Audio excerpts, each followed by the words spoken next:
Welcome back to another episode of Baseball in the Bible. I am Riker Dotson here with my dad, Ryan Dotson, and we have a very special guest today. Say hello to Gavin Murphy. Hello. We will refer to him as Murf for Welcome to the show. podcast, but he's going to be with us today. We met him while we were in Atlanta for a Braves game. We talked about that on a recent pod.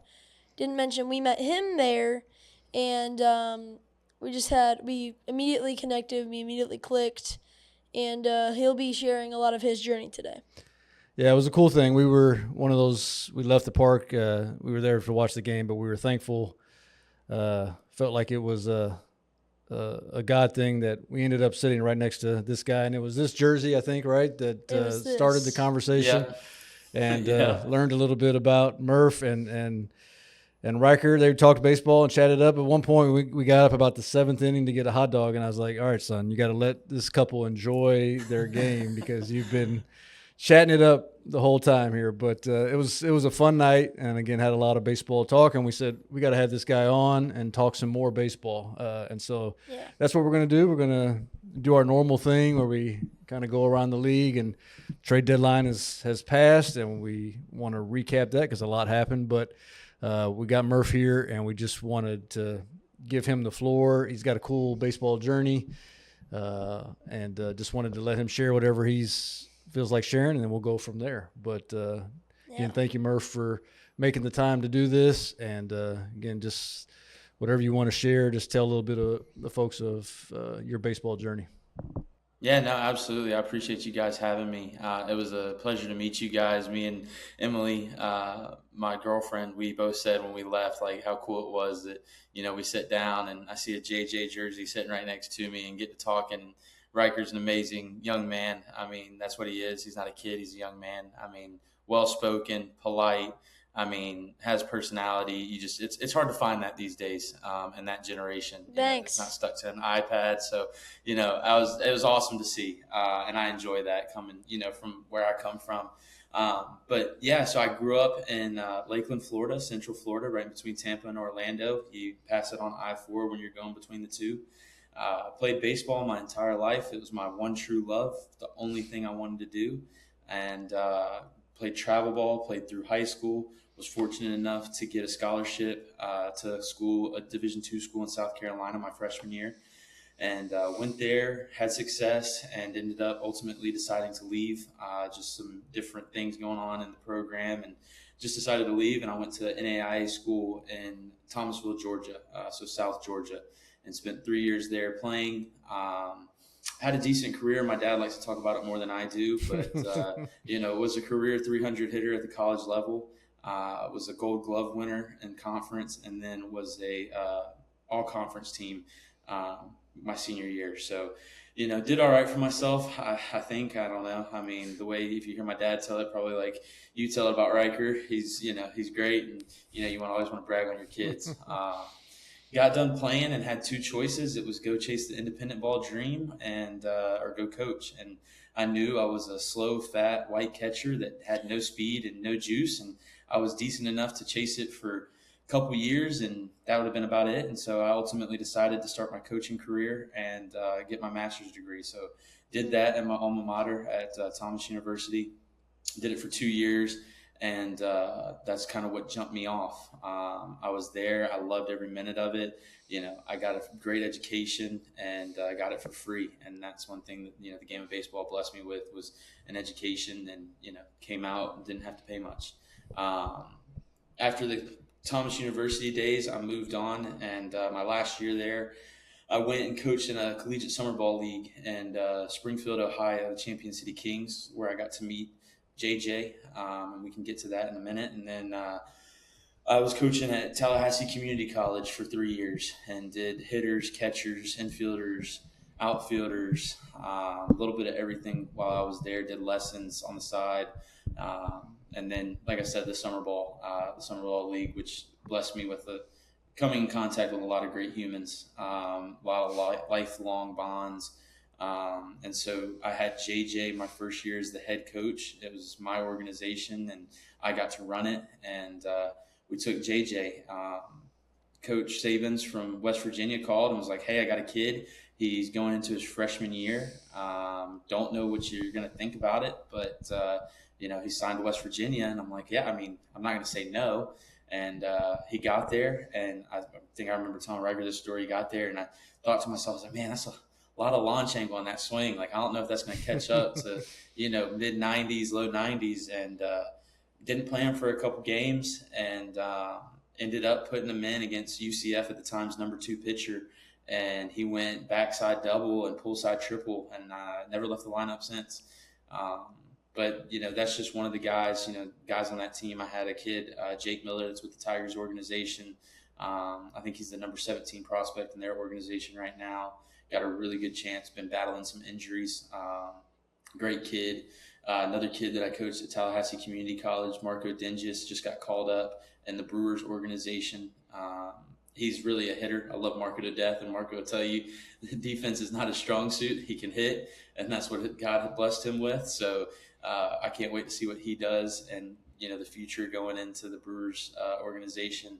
Couple other kids, here and there that, don't really keep up with that much, but, had the opportunity to coach them. And so I know, kind of what we talked about, the great thing about baseball is, every single one of those guys that I had, all different shapes, sizes, skill sets.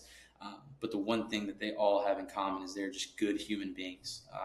Yes, sir, no, sir, human beings that, will run through a wall for you, will give you everything they have. And, that's one thing, I know we talked about is, you can't control a lot of things in this wonderful game that we decided to love. It's crazy, but you can control effort. You can control, what you give to it every day. You can control your attitude. And that was one thing I preached, through my time, and was fortunate enough that, I still got a lot of players that I keep up with to this day. And, we've built lifelong friendships and bonds just through, this great game of baseball. Yeah, it's awesome. That is Yeah, awesome. so a little speed run.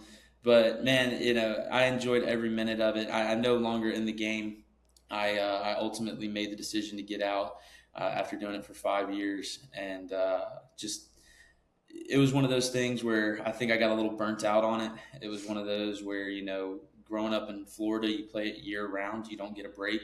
Love my father to death. Shout out Brian Murphy. Everybody, if anybody watches this and they're my people, they know Brian Murphy to a T. But he ran me like a dog. It was people calling on the weekends, hey, man, we need a catcher. And that's what he did. He's like, all right, here you go, man. Here you go. We're going to play. We're going to Leesburg. We're going to Jupiter. We're going wherever.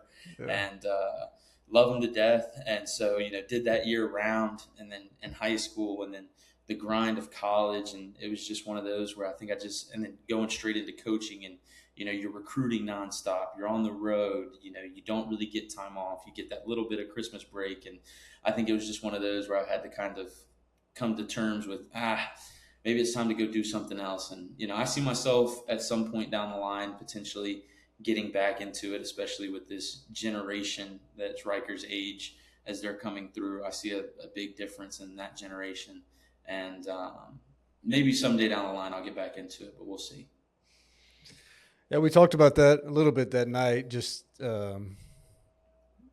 just maybe that you would get back into it. But we talked about just the challenges of travel ball and tournament ball, select teams, all that kind of stuff. And we share a little bit of Riker's journey with you, but just again, just the challenges even now of it is a year-round sport, and trying to get them into other sports and live a life that's not, baseball is important, but it's not the all end all be all, and as much as we love it. And so but trying to find that balance, because we talked about it. It's like if we take a half a season, just take some time to play football or do something like that, it's like you're getting left behind. And so we're still trying to navigate that part of it with Riker, but just your experience with travel ball. I know maybe it's changed a little bit since you were in it, but what's,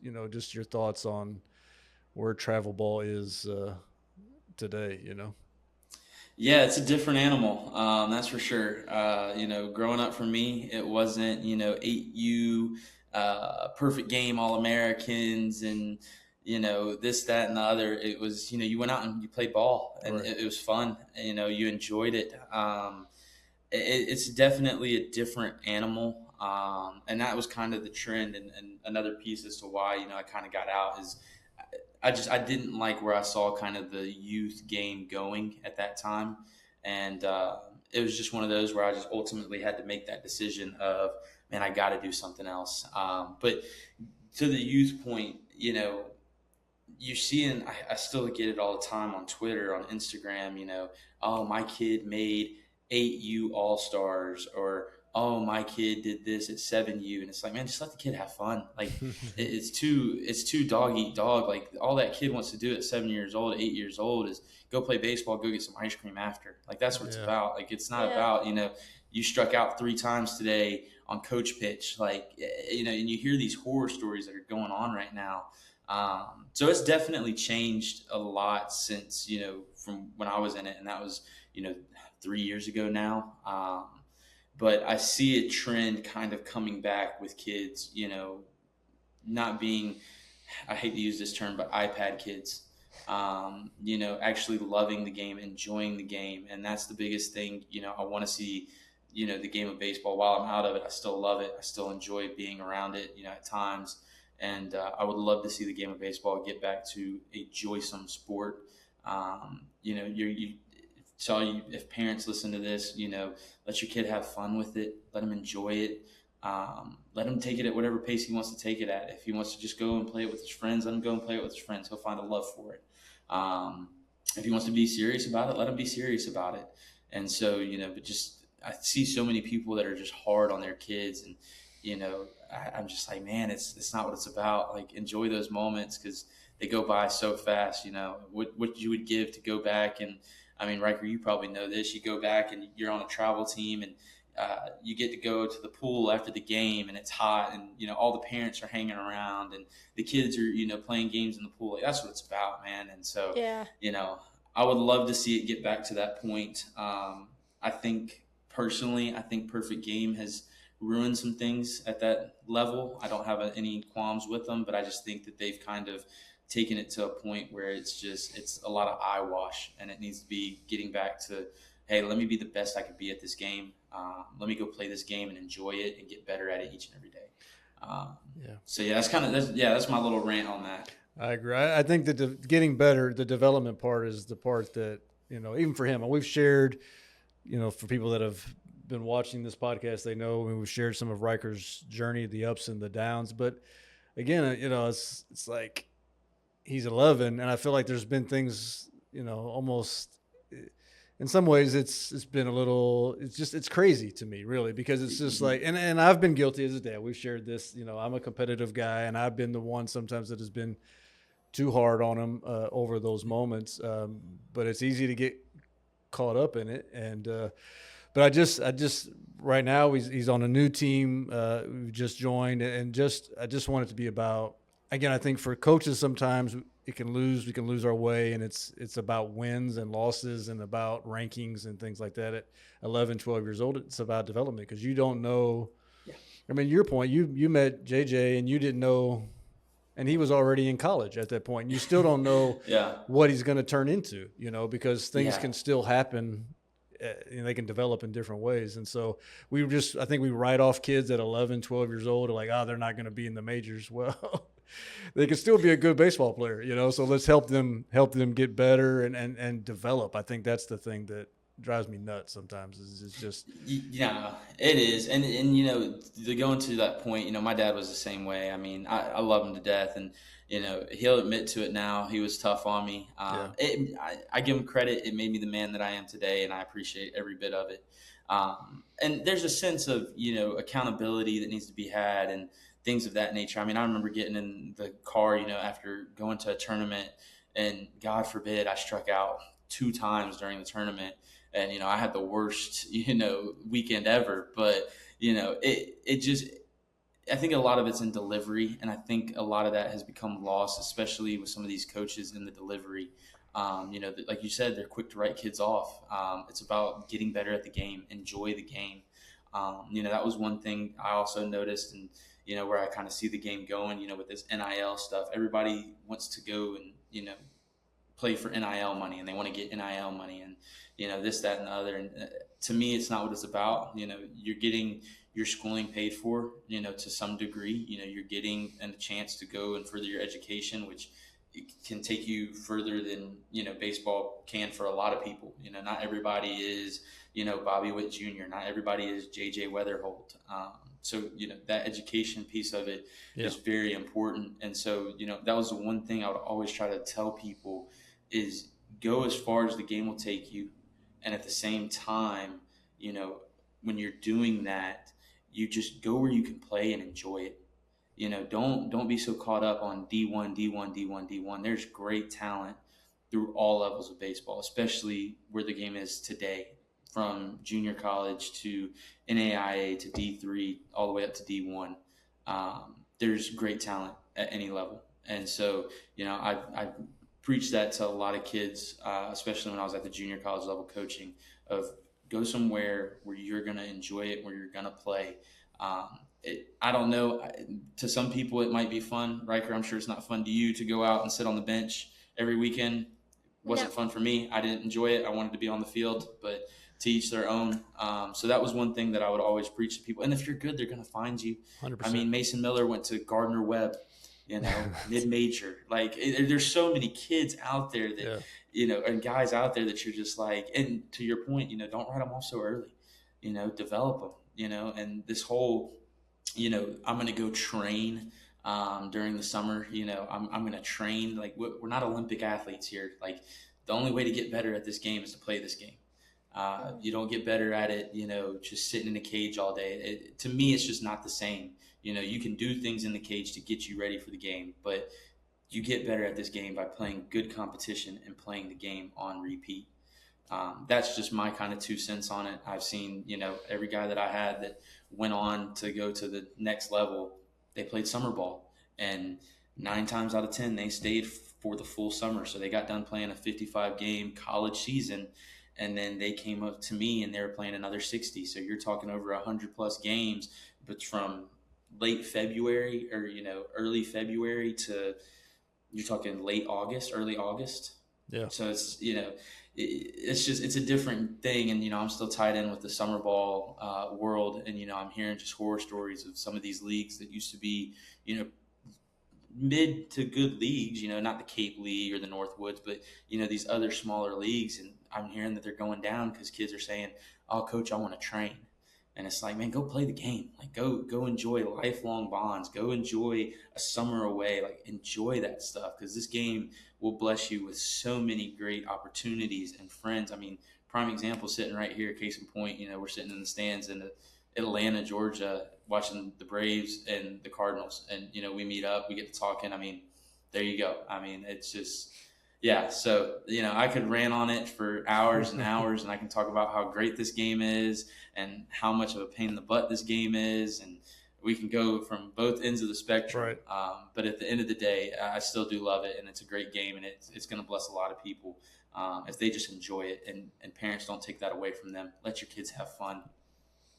Yes, and I'll receive that as well. So, I mean, hey, listen, there's got to be a little bit of accountability now. You go out there and you start swinging at pitches in the dirt, we're going to have a talk about that. Like, we're not swinging at pitches in the dirt, but at the same time, I still love you. Let's go get some ice cream. Yeah, 100%.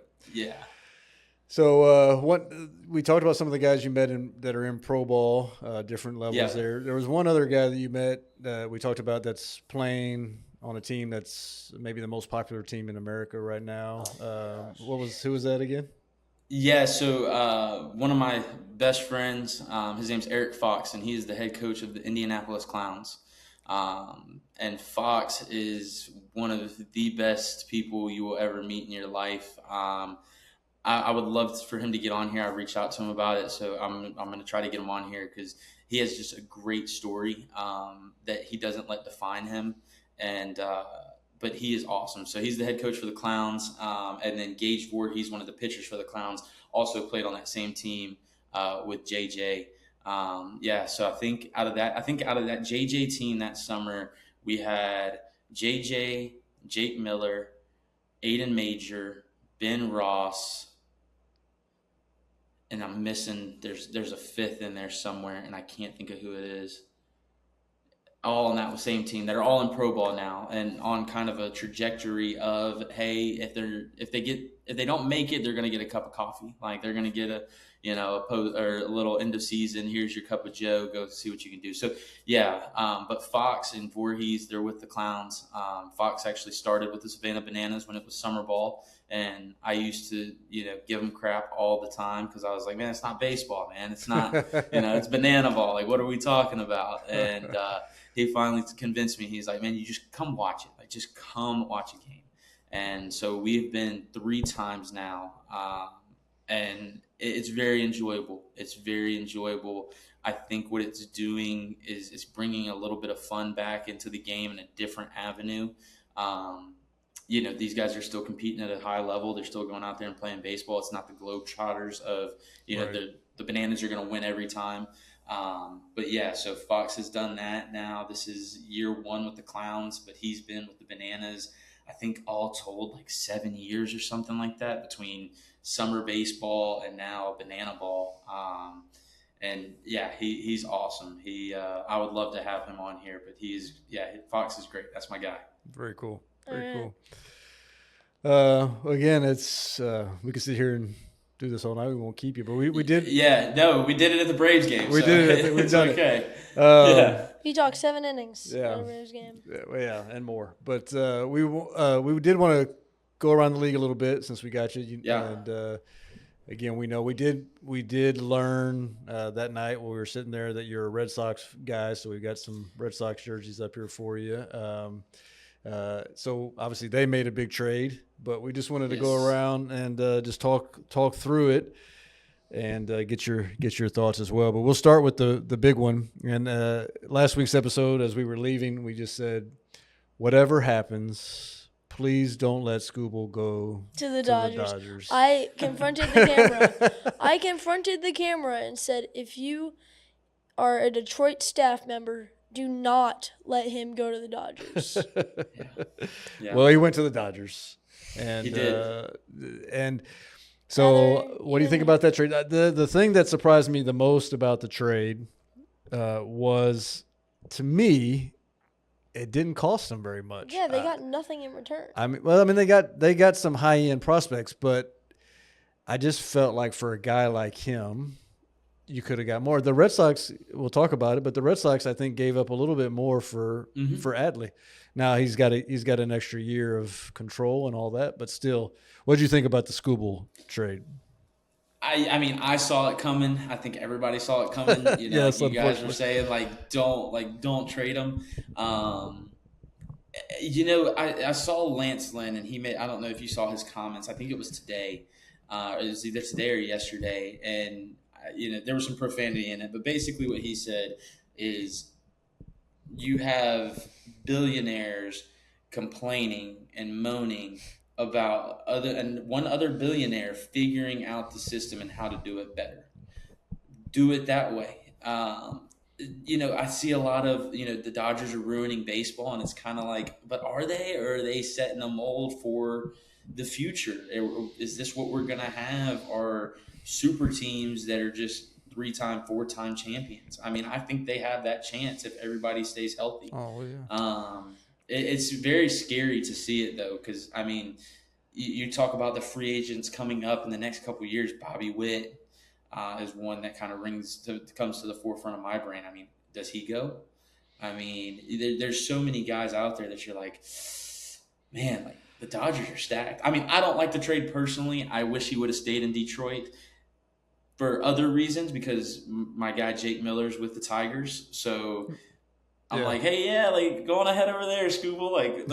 Let's get Mill to the show. But no, good on the Dodgers. If you're not a Dodgers fan, you're like we are, and you're kind of disgusted of how are we letting this happen? Well, I think I'd be more okay if it was multiple super teams, but the fact that the only overpowered super team right now is the Dodgers, that's what kind of is like the amount of studs they have that like other teams don't have the money to get those studs. Like it's Well, not only I think the money, but it's like so. Here's where I was disappointed, and I agree with Lance Lynn. I love Lance Lynn, obviously ex-Cardinal, but I think the difference. I agree with him because I was disappointed. Like even the Brewers in our division, I feel like this is a year, and Riker talked about it last week. You pair him with Mizorowski, that's a tough series. They might beat the Dodgers if you pair those to get those two guys. Yeah. So once you see the return, that's where I do agree with Lance Lynn. It's like, okay, Milwaukee, you have an unbelievable farm system. You could have ponied up and go all in and beat the Dodgers. So I agree with him on that point. But to Riker's point, I think it is a little bit like to me, I saw somebody say this with the Skubal trade specifically because they gave up Hope and another guy, some of these prospects that the Dodgers have, and it's like, okay, they give them up.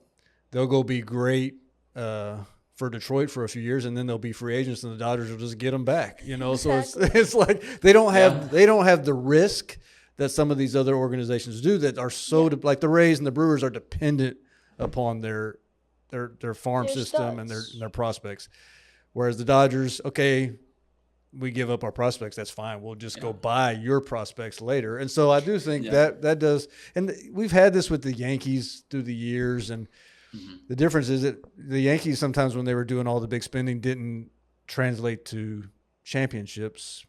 I mean, when they had the late 90s runs, that wasn't when they were spending all that crazy money. It was later that they started those guys they had developed.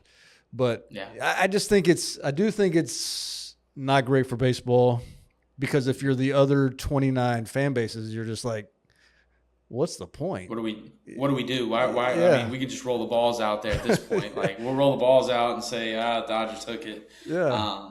No, I agree. I agree with Riker. It'd be okay if there was 3 or 4 juggernauts spread out across, and those were battling it out, and then you have your sleeper, your Cinderella, your dark horse that come in. But to your point, I mean, shame on the Brewers, shame on some of these teams that, if you knew he's on the market, put a package together. Go for it. Your Braves. I mean, it used to be your Braves, I guess. Even those guys, the Brewers, the Rays, I can maybe give them a little pass because they did some stuff. But the Brewers, I think they messed up on that one. Once you see the package, because that's a beatable package. And it's again, even the Brewers later, almost in a panic move, traded with the Cardinals to get Dusty May and JoJo Romero, but I mean they gave up 2 studs there, and it's like you're that close to just give a little bit extra, and you got Skubal. I just feel like they messed up on that one, but for sure. Yeah, it's weird to see the trend over the years because at one point in time it was build from within. You retain your prospects, you build them up, you develop them, you bring them to the show. You trade a couple here and there to get a piece, a bat for the postseason, something like that. And now, you have the Dodgers setting this trend of we're just going to go spend the money.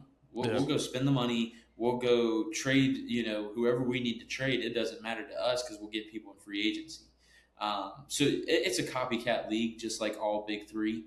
So I'm curious to see over the next 3-4 years what it looks like if they continue to allow this to happen as the major league front offices, when do they go, okay, enough's enough. We're done trading our studs. We're going to retain them, and we're going to be the ones to go out and get somebody. Well, unfortunately, I feel like it's going to come to a head this offseason. With the potential for a lockout already, I don't think that this helps. I think, this is going to only add fuel to the fire for a lockout and for a salary cap to try to keep a team from being able to do this. And again, you look at the other sports, hockey, football, basketball, all have salary caps, and you have more parity. And I think if you're any sport, that's what you want. It's fun to have the Dodgers. It's fun to have the villain and the big guy that everybody wants to beat. But if no one beats them, that quickly turns to hate. And again, it's not that it can't happen. You look, the Blue Jays were 1 base running error in that game 7 from winning and beating the Dodgers. And so can they be beat? Absolutely. But it's Absolutely. just they probably have a better team than the two all-star teams this year. When you look at from top to bottom pitching staff, the ALNL, I mean, because you had some guys on there that are like, these aren't real all-stars, but the Dodgers have the legitimate all-star team when you talk about pitching And staff and linemen. oh, absolutely, top to bottom. I mean, top to bottom, they're Yeah. the best team. They could go down as top to bottom after acquiring Scuba. They could go down as one of the best teams in Major League Baseball history. And it's just like, well, how are we? How are you allowing this to happen? Well, I yeah. mean, Yeah, no, definitely. No, because I was joking with Dad when the All Star game happened. The Dodgers are slowly becoming the All Star team.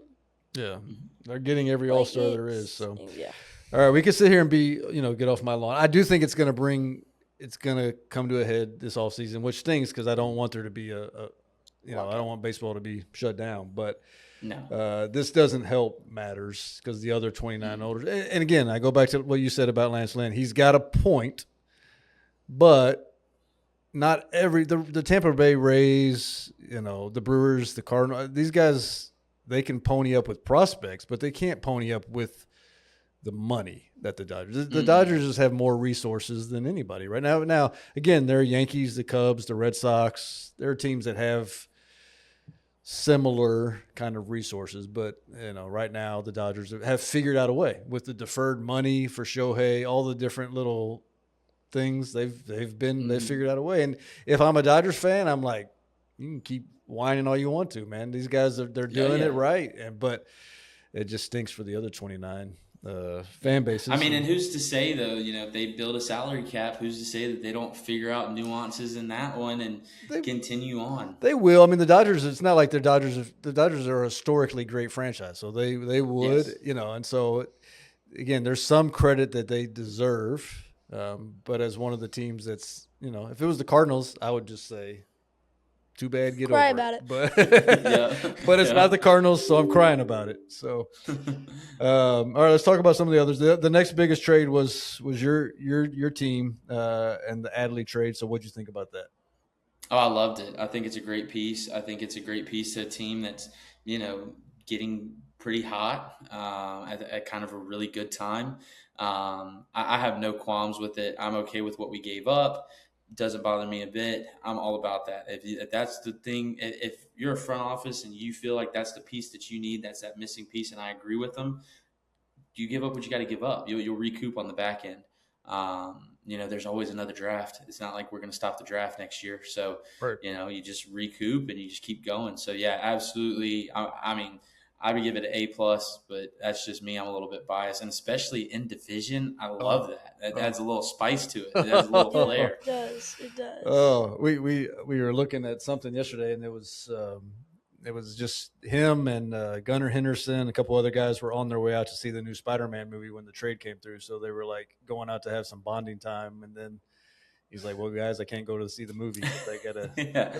I think it's to your point. I think the prospects sometimes we get a little bit too enamored with that, and when you have a proven talent, I know he's had some health issues, but you've got all accounts a good leader at a very premium position. So I'm excited for him to see what he does, and that's the risk. I mean, you trade him just in division like that, and the Red Sox lock him up, and then you've got to deal with him terrorizing you for the next. Yeah. It is. It is. I do hope he can stay healthy. That is the one thing that kind of, I guess, worries me. But if he can stay healthy, keep going, it gives a very Jason Varitek type feel. And after the season that this has been, I mean, it's just been rocky. It's been, we fire Cora, and then everybody else leaves, and then here we are, and now we got Gunnar Henderson. We're getting hot. It's like, oh, okay, hey, like maybe there's some Red Sox magic there, but we'll see. Cubs moves. Was there another needle mover? Anything that jumped out at you besides Scooble and Adley? What other moves, or was there one that jumped out at you? There wasn't anything crazy. I thought there were some good bats that got added to some lineups. What do you think about Luis I Ariz going to the Phillies? Yes, I liked it. I think it's a good bat. I don't know how much that jumps them into like that. Hey, this is a serious team here. Like here we go. But I do like that move. I didn't. The one I didn't like was Marcelo Myers. I did not like letting him kind of make that exit. Who? Marcelo Meyer, the Red Sox pushing him out. Oh, I didn't see that. Yeah, I think it happened on the third. If memory serves me right, I saw something about it. Let me see here. Yeah, he went to San Francisco. Oh, okay.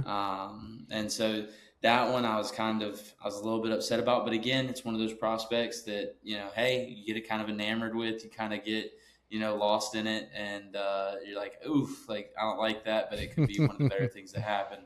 But yeah, no, there was nothing that I was really surprised that the Yankees didn't really try to make a big splash. Yeah. And You know, they I got saw Garcia, I think, from the Nats. yes, And Cards are playing them right now. They're playing them this week. And he had a home run already for them. But that was surprising. He was kind of the biggest name. It was surprising to me. It's different to see the Rays like being buyers as opposed to always being. So that was kind of cool just to see them get Peralta and I forget who else they got, but they did it. They had another, decent. Oh, they got no. Who did they get? I forget. They had one more pickup, and then the White Sox, got Castillo from the Mariners, so they were active. Yeah, I mean, there was a lot of action, but I think the Scooble and Adley deals were those headlines. were the splashes. I think those were the needle movers. There was a couple rumors that I saw where I think Ellie De La Cruz was being shopped around a little bit. That one I think would have been a great splash. Like, wow, here we go. I saw another one where somebody had reached out. I cannot remember who, but it was a name, and I was like, wow, I can't believe that they kind of shopped that around. And I can't. It's going to bug me now that I can't think of the name. You just know it's hard to know what's real because even around here there was rumors of Seager and DeGrom being floated around, but you just never know what's real, and what's not. Usually when you hear something though, when there's some smoke, there's some fire back there somewhere, but it's still hard to know what's real and what's not. But it was a lot of action, and I think to your point, maybe not needle movers from a splash standpoint, but a lot of times those are the ones that end up putting a team over the edge. It's this left-handed reliever that nobody gets excited about that comes up huge in the postseason for you now. So those are the ones that, while they don't get fan bases excited and media people excited, it can sometimes be the one that puts you over the hump. But yeah, I think what we talked about earlier, I think to me the biggest takeaway were teams that, like you mentioned, the Yankees, again, the Braves, the Brewers, teams that I feel like have a shot. Could have been a little bit more aggressive, but I was the one name that really shocked me that I was just kind of shocked was Mason Miller didn't get moved. That one kind of threw me for a loop. I really thought he was getting shopped around, and I really thought like, okay, he's not going to be with the Padres anymore. Like there's going to be something there, because I don't know. I was kind of dead set on like, all right, Mason Miller is going somewhere. Of course, me being devil's advocate, I'm like, probably going to the Dodgers. Like, here we go. But yeah, that was probably the biggest shock that didn't go anywhere for me. Like my one of like, that would have been a needle mover for a lot of different teams. And he didn't go. And I was like, okay, that's interesting. We talked about it on last week's episode because, again, heading into it, because Adley really wasn't thrown around that much. It was Scooble and Mason Miller. Those were the two big names. And we talked about it, that you were starting to hear that maybe he would stay just because, 2 weeks ago they were a few games back, but by the time the deadline came around, they were only a game and a half out of that wild card, and I think that's probably the only reason that he did stay around. But Yeah. Yeah. So, Riker, was there anybody that you thought was a needle mover? Did you like any trades that you saw that you're like, ooh, I like that? Or any prospects that you've been following? Well, I was happy last night with the trade we got for that pitcher that pitched against the Yankees because he went 2 innings without runs. yeah, he did. So again, that's one of those. We gave up just some international pool money for him, Caleb Ferguson from the Reds, but that wasn't on our radar though. No, it wasn't. But he just went 2 innings, gave up no runs. Yep. Was there anybody else that? No, but we were talking yesterday that Burley, he was a little scared because his name was floating around a bit, and then after the trade deadline, he has a 3-homer game, has one of the best games of his life now that he knows he's not getting traded. Yeah. Yeah, we did talk about that because it's when you have young guys that haven't been through it, it's. He was talking about the fact that, again, we're Cardinals fans, so we're following that intensely, and we like Burley, so we're like, please don't trade Burley. But it was, he was talking about afterwards, like you can say I'm not paying attention to it, but it's hard to not let it affect you because you're like, I don't want to leave, I don't want to be traded, and so when you're going through that for the first time, it's difficult to. Yeah. Yeah, I saw something similar. I forget who it was, and it was on a podcast, and they were talking about every time he would get an ESPN notification, like a trade alert, he would look at it and be like, "Well, there it is. Like I'm getting traded. Like there it is." And it ended up, I think he ended up not getting traded, but yeah, it definitely. I mean, I can see where it would play on your mind and really get you. What did you think about Lars making an exit? I kind of saw it coming. He did. I mean, it was predicted that he would be moved. It hurts that he went to the Diamondbacks because that's where Arenado is now. So it's like those two names seeing each other. But I'm happy for him. I mean, he's been he's drafted and brought up in the organization. He still has our hearts. Yeah, we love him. But I think it's one of those trades that's like it makes sense for both sides. I think so. Hopefully there's. He had a nice message to the fans, and we were always new bar guys, but I think in light of where the Cardinals are and some young guys that are coming up behind them that need some runway, and for him to get maybe a fresh, he was talking about it even with the hitting coaches and stuff with Nato, just a fresh set of eyes maybe can help him, and because he's a guy that for years now it's been like you feel like he's about ready to break out and be a stud, and it just. Whether it's injuries or whatever, it just hasn't happened yet. So hopefully he does good. That's how we felt with Jaywalk. And then this year he just came out of goes nowhere. off and wins the home run derby. Yes. Yeah. So, all right. Well, I mean, it's come and gone, and the season is now in the home stretch, and the trade deadline has happened. So we'll see how all these things play out, and who looks like geniuses and who. Looks like idiots when it's all said and done. But if you got a couple minutes here, Murf, we're going to do our devotion. And one of the names that was traded is a guy that, again, was brought up in the card system and had a lot of upside when he was brought up and then went through some rough patches before coming back with the Yankees. But Luke Weaver is who I'm talking about. He was just traded from the Mets because they stink and they were trading everybody.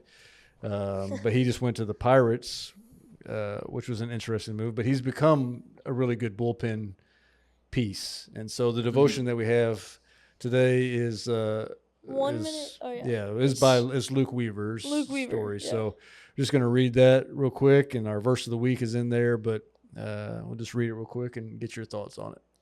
So Absolutely. We're reading from 1 Minute Sports Devotions for Young Baseball Players.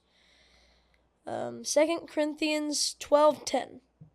That is why, for Christ's sake, I delight in weakness, in insults, in hardships, in persecutions, and in difficulties. For when I am weak, then I am strong. 2 Corinthians 12:10. Luke Weaver entered the big leagues in 2016 with a mid-90s fastball and high expectations. Aside from one strong year in 2019, his career had been mostly defined by inconsistency and setbacks. By 2023, he was struggling to hold on to a roster spot. After 21 rough starts with the Reds and an ERA of almost 7, the team let him go. The Mariners picked him up, but things didn't improve much. After only 5 starts, they cut him from the roster. During the chaos of that 2023 season, Weaver came across a Bible passage that hit home. 2 Corinthians 12. In the passage, Apostle Paul talks about a painful struggle he called a thorn. Paul begged God to take it away, but he didn't. Instead, God said, "My power is made perfect in weakness." Weaver began to realize his setbacks might have a bigger purpose. What if God was teaching him to rely on God's strength instead of his own? Weaver brought that mindset into a new opportunity with the Yankees, where he reinvented himself as a relief pitcher and posted the best numbers of his career.